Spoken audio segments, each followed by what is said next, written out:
middle school, elementary school is where the rating is. 4. How did you guys hear about it? I just. So they have 9 Mojave Desert tortoises. This is where they go in the summertime when it's warm enough. It is too chilly for them right now, so they are inside with us. But the Mojave Desert tortoise, their native range isn't too far south of where we are right now. Most of them should be ruminating for the winter. However, in the warmer months, if you do see them out in the wild, they are listed as threatened or vulnerable. So not endangered yet, but they're getting pretty close. So it is illegal to touch them, move them, mess with them, but you also just really don't want to. Oh dear. Because tortoises, off broken. We'll fix that when we get there. Tortoises have a super gross defense mechanism. So when they get scared, they pee. A lot of animals pee when they're scared. Why is it worse when a desert tortoise does it? Well, in the wild, they only pee maybe once or twice a year. You know what? That's a later problem. Let's talk about pigeons. You guys can come on over this way. We'll avoid the water.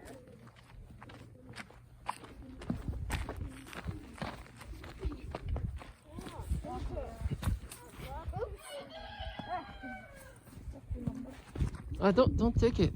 You just make it worse. Come on up to the fence.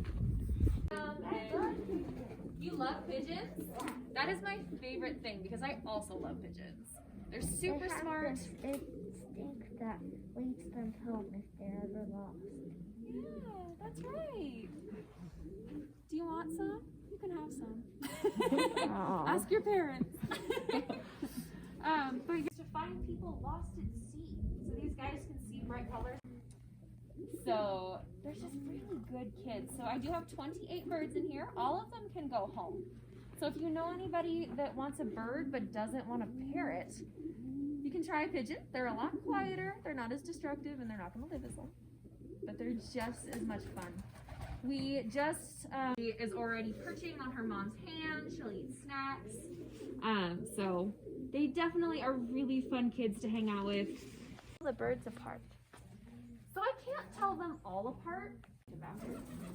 However, for the pigeons that we can't tell apart just by looking at them, they all have a leg band on with a number.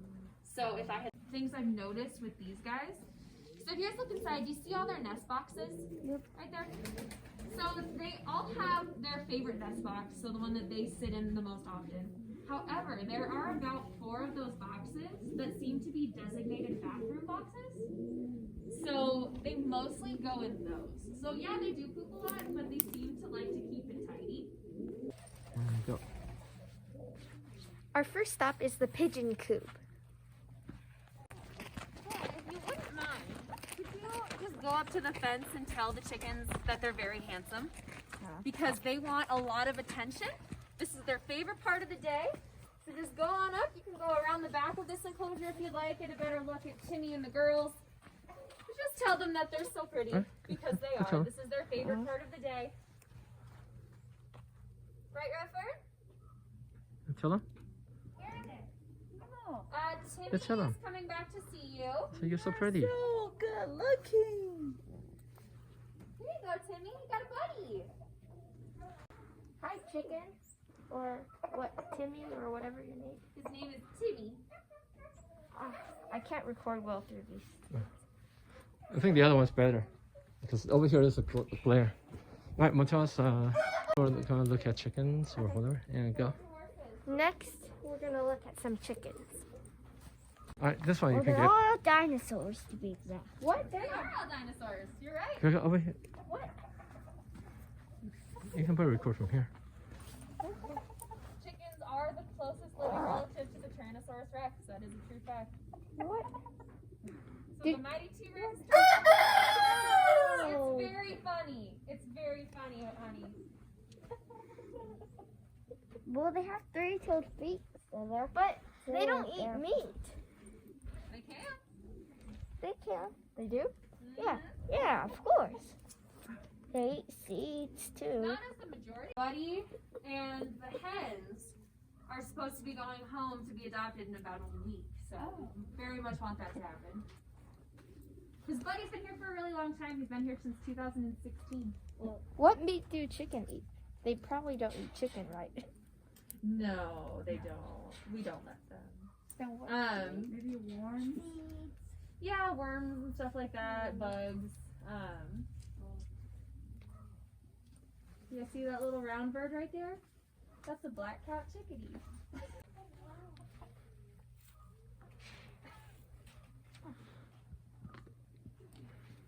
They like eggs. They do like eggs. Wait, they eat eggs? Mm-hmm. Chicken eggs? Mm-hmm. Oh. They eat it raw. Sometimes, or we like scramble them up for them. Protein's good for them. Right. And go. You can adopt the animals at This way. You can adopt the animals at Best Friends. For example, this chicken has been adopted. Years ago, she's not that old. Our database system for our animals was originally, and they can hunt in complete pitch black darkness. These guys, however, so they're gonna love you two. So if you guys want to come right on up to the rope, To the rope or across? to the rope. Good question. These are our ravens. They love kids. It's their favorite thing. So all three of these guys started in our rehab program, and all three of them have wing injuries that prevent them from going to the wild. So they will stay here with us. Super duper smart birds. Yeah. One of the few animals that can use tools to solve puzzles, which is really unique in the animal kingdom. They've been known to play, so they'll go sledding, they'll fly on their backs just for fun. Can they fly still? These guys can hop, and they can kind of steady themselves, but all three of them, their wings, one of their wings is fused in a way that they can't fly. What does that sound mean? So she's just kind of sussing you out. Coffee, the one in the back, she's going, That's her name, Coffee? her name is Coffee. Why? Because it was funny. Because I had 3 different caregivers name the 3 different ravens, so none of the names have anything to do with each other. This one at the front is Wasabi. So Wasabi's just saying hi. Coffee in the back, that sound that she's making, I think it's just a friendly little greeting that she does. Because these two are the more outgoing girls in the enclosure. The kid in the back, Novel, he's very, very shy. Novel's the one there. Not these guys. They love the attention. So they do have their own language. Is there any way to decode their language? They've definitely been able to figure out that certain sounds mean like certain things. I'm still trying to figure out what they're saying. Most of that noise is Novel is done with Coffee bothering him. We don't have any resident dolphins. There's 3 ravens in this enclosure. Oh, wait, no. In this enclosure, there are 3 ravens.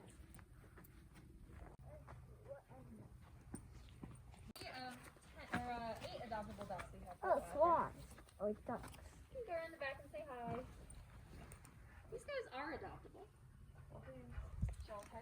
So the biggest white duck is Woodstock. The smaller white duck is Mighty. No, what? He was named before I got here. I think we named him after the He grew up into a giant white duck. So these guys are adoptable. The hardest part about having ducks is they can't run away from predators. They can't fly away. I see. They just don't do very well. And go. Over here are some ducks, which you can also adopt, but you'll need to have a pond in your house so they can go in the water from time to time. Okay. So that often goes back to the wild. So sometimes we had a hawk here for many, many years. But for the most part, we don't want them to stay here. We just try to get them back where they belong. We have 3 great horned owls. So they're all kind of sitting in the back. In this back corner is Shoe. And then in the middle is Tally. Why is it called Shoe? I don't know, he was named before I got here too. And then the middle one is Tally, and the left one is Nunu. I did name Tally after a character in Mexico. And Maurice, so they will stay here with us as ambassadors. Adaptation, so they have asymmetrical ears. So one is higher and one is lower on their skull. They also have used to it. Okay. I still don't Okay. let people go. They're a little more Okay, there we comfortable go. with us. A little less flighty. There's 3 hours over here. I think their wings are permanently damaged, so they can't go back into the wild. So we have 2 American crows in there. Crows? So Ebony is the one up in the rafters, but she doesn't like people. So that's why I have everybody line up on this side of the enclosure so we Right, don't get Boo-boo, too come close to here. her. Come this way. But in that back room is Annabelle. We'll see if Annabelle wants to come say hi. She might not, which is fine. That's her prerogative. So Ebony, we're not sure how she was injured, but she has a non-releasable wing amputation, so she can't go back to the wild. But Annabelle, I'll go see if she'll come out and say hi, because she's who I want to talk about anyways. Give me 1 second. So ravens are bigger. Yeah. Crows are smaller. I'm just putting snaps there. I'm leaving. So she might jump over so you can see her, but I'll talk while she decides. So Annabelle is here because she was originally raised illegally by people. They didn't have a permit for her, and they kept her anyways. When they found her, she had a leg injury that was never fixed. And by the time they brought her to Wild Friends, that leg injury was no longer repairable. And she was so habituated to people, she couldn't go back to the wild. That was 20 years ago. Annabelle could maybe live to be 50 to 70 years old. So that is a very long time for her to be in a place. That's like bears in the car. Exactly, she could live that long. So that's a really long time for her to be in a place she's technically not supposed to be. So we're gonna do everything we can to make sure she has a happy life. But while she's with us, she's a really important ambassador for a resource called Animal Help Now. Thank you, Ebony. So you can see the sticker for it underneath her ID photo. So Animal Help Now is a website you can visit. It's also an app you can download on your phone. Personally, I recommend the app. You plug in your location, and by distance, it gives you the names and numbers of wildlife rehabilitators near you. And that information is so important if you find injured or orphaned wildlife. You want to contact your rehabber immediately if that's possible. With injured wildlife, your rehabber can tell you how to safely restrain that animal to get it to them, or come get it themselves. Don't try to pick up a bobcat. It won't go well, let the rehabber do it. And with orphan wildlife, a lot of times looks can be very deceiving in the animal kingdom. So rehabbers are really good at figuring out whether or not a baby actually needs help, or if mom and dad are just around the corner and we need to give them a chance to come back. Like deer fawn. Exactly, yes, exactly like deer fawn. So sometimes mama just has to leave the baby for a little while. We don't want to take that baby because our rehabbers work super hard to get orphans back to the wild, but nobody is better than mom.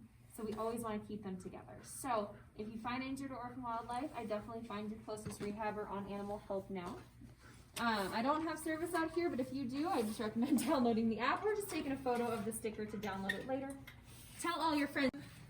Our resident animals are the wildlife that call this area home. So I like to use that as an opportunity to talk about what to do if you find feathers when you're out and about. And the answer is leave them there. And that is not my rule. That is a law. So the Lacey Act and the Migratory Bird Act make it illegal to take any part of a bird, including feathers, that is native or migratory here in North America. The logic behind that law is say you're out hiking and you find an owl feather and you take it with you. You can't prove you didn't hurt that owl to get that feather. Now I know you guys wouldn't hurt an owl, but unfortunately there are people who would. So the law is there to protect the birds. This is especially important when we're talking about eagle feathers. So with the Bald and Golden Eagle Protection Act, it is actually a federal crime to have any part of a bald or golden eagle. So that's just too much trouble to get in for a measly little feather. So I just like to leave them where they are. I take a photo of the feather so I can figure out what I saw and identify it later. But I really just don't want to touch them because wild bird feathers are usually pretty nasty.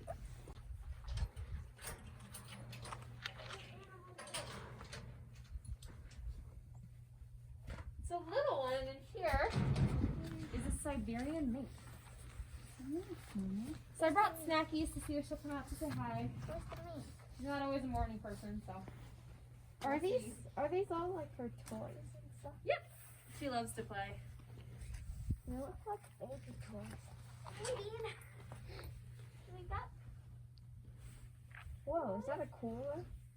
Yep. Alright, well, I'll talk about her. We'll see if she feels like coming out to say hello today. If you guys are going to see her, she's going to stick her little nose right out there.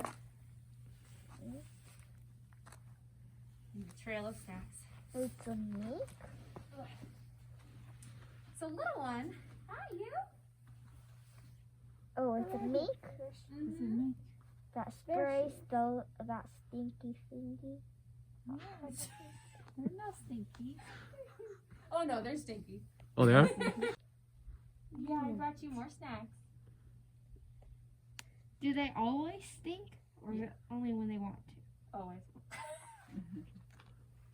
Hi. You can't smell anyway. Hi. They're so little. Just up there.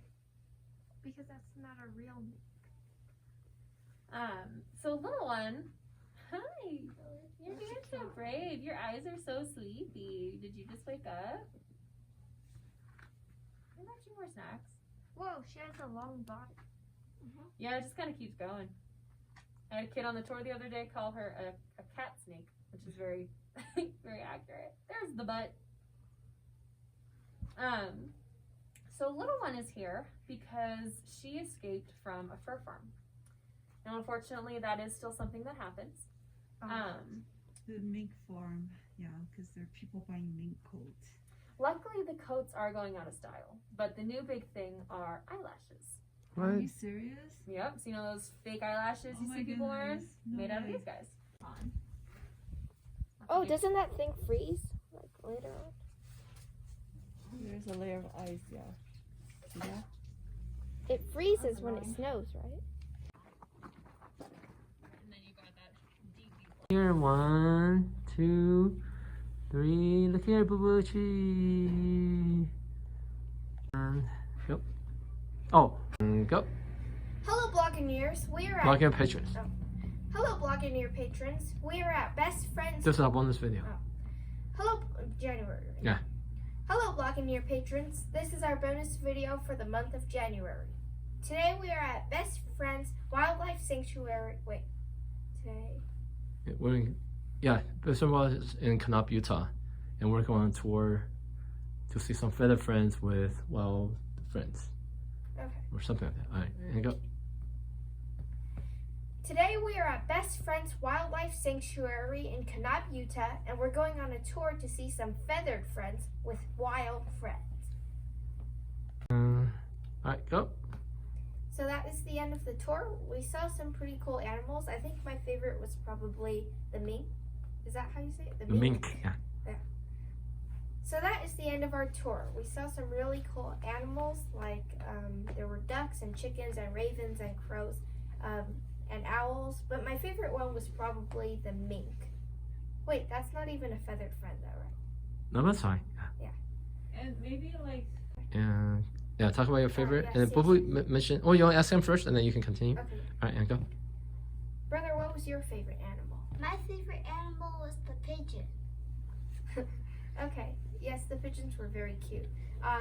So this was a very educational tour, and we learned about, So this was a very educational tour, and we found out that you can adopt animals at this sanctuary, which is pretty cool. And if you ever find an animal in the wild that needs help, And if you ever find an animal in the wild that needs help, use the app called Animal Help Now. To find the it's a US to find the nearest line. find the nearest animal rescue or something. Okay. Okay. All right, and go. And if you ever find an animal in the wild that needs help, use the app Animal Help Now to find the nearest. Animal rescue.